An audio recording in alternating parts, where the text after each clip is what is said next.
এবার আইডিএলসি জনতার ভোট।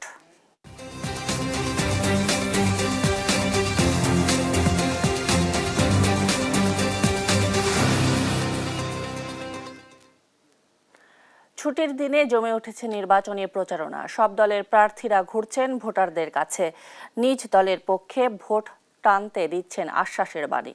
সহকর্মীদের দেয়া তথ্যচিত্রে শামীম হোসেনের রিপোর্ট।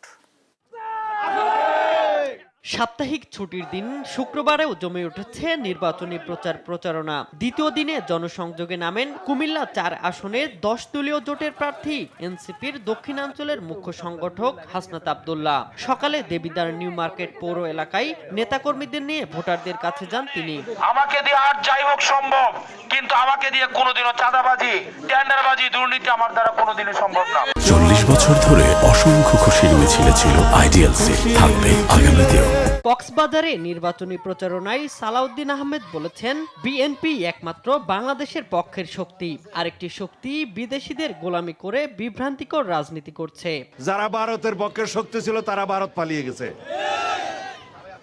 আর একটি শক্তি যারা বিদেশি শক্তির গোলামি করে তারা বাংলাদেশে বিভিন্ন রকম বিভ্রান্তিমূলক রাজনীতি করছে। তাদেরকে কি আসতে দিতে পারবেন? আমরা বাংলাদেশের শক্তি, বাংলাদেশের মানুষের পক্ষের শক্তি।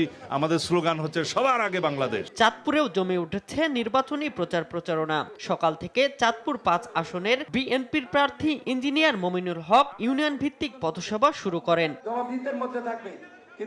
উন্নয়নের নানা প্রতিশ্রুতি দিয়ে দ্বিতীয় দিনে প্রচারণা চালিয়েছেন ময়মনসিংহ ৪ সদর আসনের প্রার্থী আবু ওহাব আকন্দ।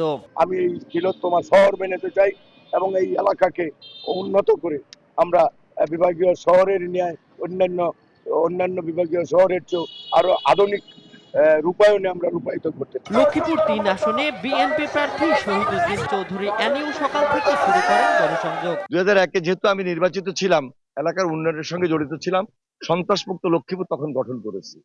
এবার সেই দায়িত্ব নিয়ে এলাকার উন্নয়নের পাশাপাশি মান সম্মান ইজ্জতের সহিত যেন আমরা সবাই বসবাস করতে পারি। চট্টগ্রাম ১০ আসনে নির্বাচনী প্রচারণা শুরু করেছেন বিএনপির প্রার্থী সাইদ আল নোমান। কুষ্টিয়া ৪ আসনের বিএনপি মনোনীত প্রার্থী সৈয়দ মেহেদী আহমেদ রুমি গণসংযোগ করেছেন। শনিবার সকালে কুমারখালী পৌরসভার দ্বিতীয় দিনের গণসংযোগে পূর্বের অসমাপ্ত কাজগুলো সমাপ্ত করার প্রতিশ্রুতি দেন তিনি। শামীম হোসেন, নিউজ ডেস্ক, দেশ টিভি।